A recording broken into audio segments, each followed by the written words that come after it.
Hello students, this is Miss Dalton and this is video 7.4 over inverse functions.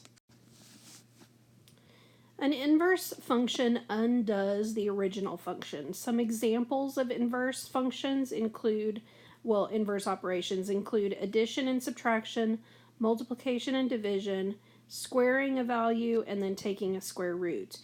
Given that a function is called f of x, the inverse is written as f to the negative 1x.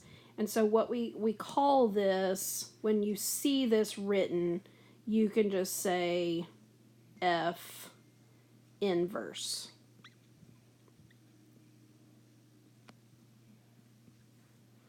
It is not the same as the reciprocal, so you can't just write the reciprocal. Inverse functions can be demonstrated either graphically or algebraically, so we're going to look at both in this video. So let's first look at them graphically. When you're graphing inverse functions, it's really easy to do. What you're going to do is you're going to reflect every point in the graph over the line y equals x. And so what that's going to look like is you're physically going to exchange the x and the y coordinates. So if my original function has the point 3, 1, then my inverse function will be those in reverse, 1, 3. The line y equals x is going to be the line of symmetry for the inverse function. So you can see that here, like in this first example, here's our line of reflection, which is the line y equals x. And you can see that the red function, when we inverse it, it reflects over that line. In the second example, the original function is the blue function, but then when we inverse it, it becomes the red function. In the third example, looks like the blue function is the original, and then when we switch those points, the red function is the inverse. But you can still see that they are reflections over that line y equals x. Okay, to find the inverse function algebraically, what you're first going to do is you're going to swap the x and the y terms in the original function. So really what you're swapping is you're swapping the variables. You're going to solve for y after that, and then that new equation is your inverse.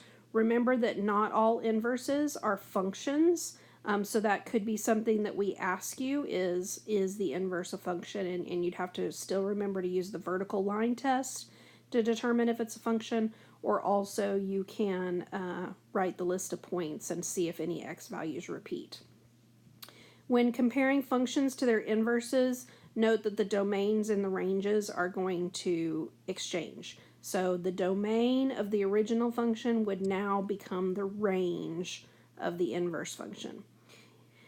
If two inverses are inverses of each other, then what you're going to notice is that the composition f of g of x is going to equal x, and g of f of x is going to equal x. And so that's something that they might ask you to do as well. Might say prove that these two functions are inverses of each other, and so you'd have to do the composition f of g of x and the composition g of f of x to make sure that they both equal x.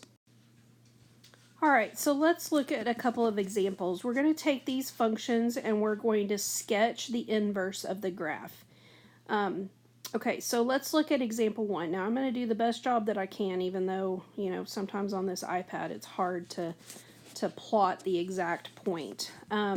So we're going to take this original function and we're going to just switch the x and the y value of each of these points. So if I look at this point right here, that point is 3, 4, 5, it's -6, -3. So if that point is -6, -3, then my inverse point is going to be those two numbers flip-flopped. So it's going to be -3, -6. So that would be right here. Okay, Then let's take another point. So let's take this point right here. That point is -4, -1. So then if I flip it, it's now going to be at -1, -4. And I can go ahead and connect those points. Then if I take this point up here, -3, 2, now it's going to be 2, -3, which is right here. So I can go ahead and connect those. Then I have 0, 2, and so that would flip and become 2, 0 here. Then I have 1, 0, which is now going to be at 0, 1.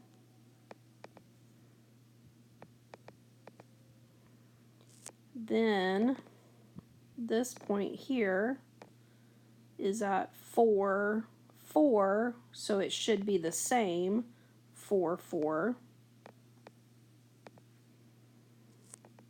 Then this one, which is 6, -4, so then it would be -4, 6 here.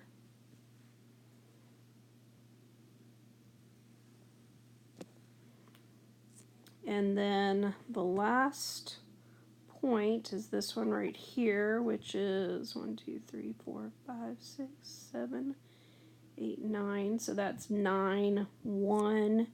Now it's going to be at 1, 9. Okay, so when you look at those two graphs, they should appear to be reflected over that line. Okay, now on the second one, why don't you go ahead and try and do that one on your own, and then when you're ready to check it, go ahead and press play, and I'll have it graphed for you.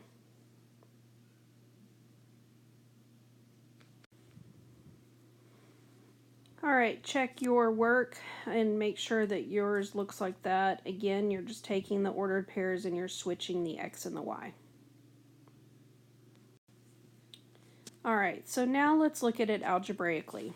So if we're going to take f of x equals 3x minus 5, and we want to find f of f inverse x, that looks like this, first thing we have to recognize is that f of x is the same thing as y. So y equals 3x minus 5.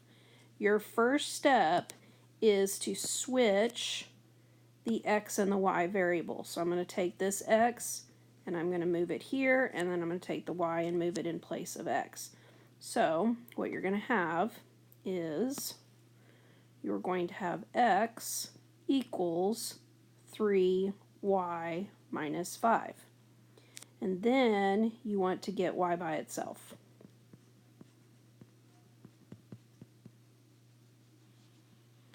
Okay, so what I'd have to do is I'd have to add 5. So I'd get x plus 5 equals 3y, and then I'd divide by 3. Divide everything by 3. So you'd have y equals x plus 5 divided by 3. So your f inverse would be equal to that x plus 5 divided by 3.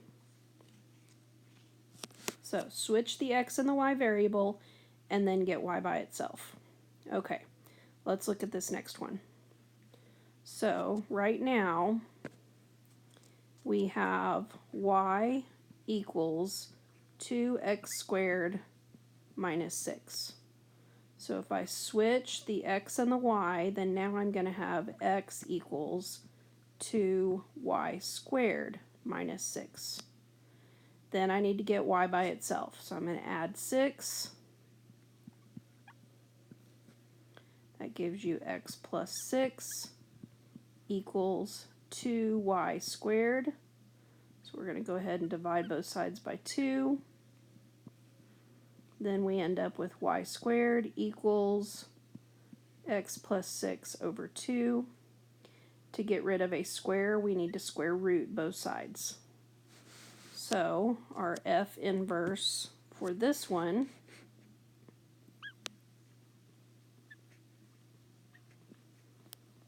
will equal the positive and negative square root of x plus 6 over 2. And if you want to rationalize the denominator on that, you can, but for now, I'll just go ahead and leave it like that. All right, in this last example, it says use compositions to determine whether or not the following are inverses of each other. And so remember, in order to tell if they're inverses, f of g of x, that should not be there. Hang on, let me redo this.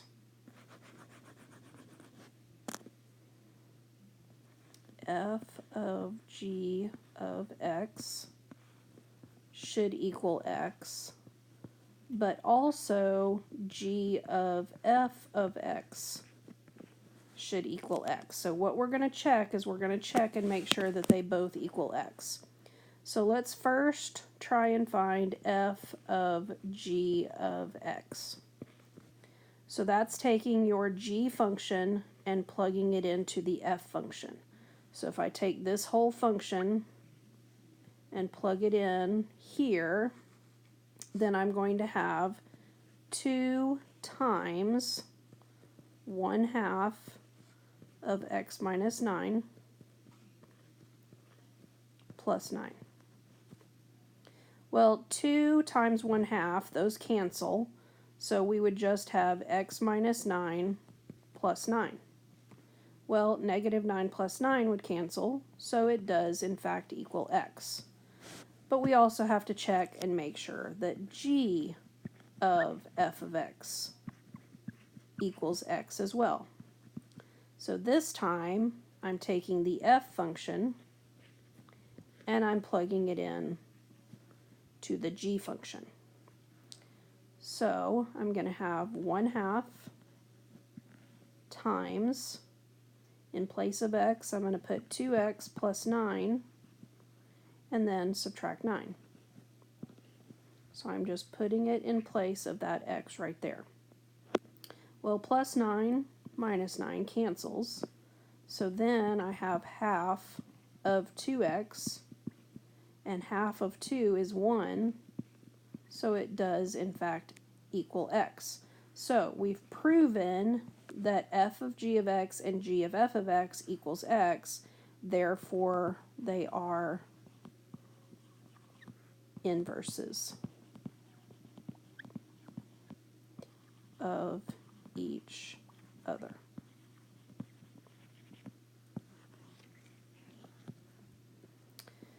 All right, that's it for today's notes. Please make sure your notes are written out and that you have any questions written down so that you can ask when you come to class.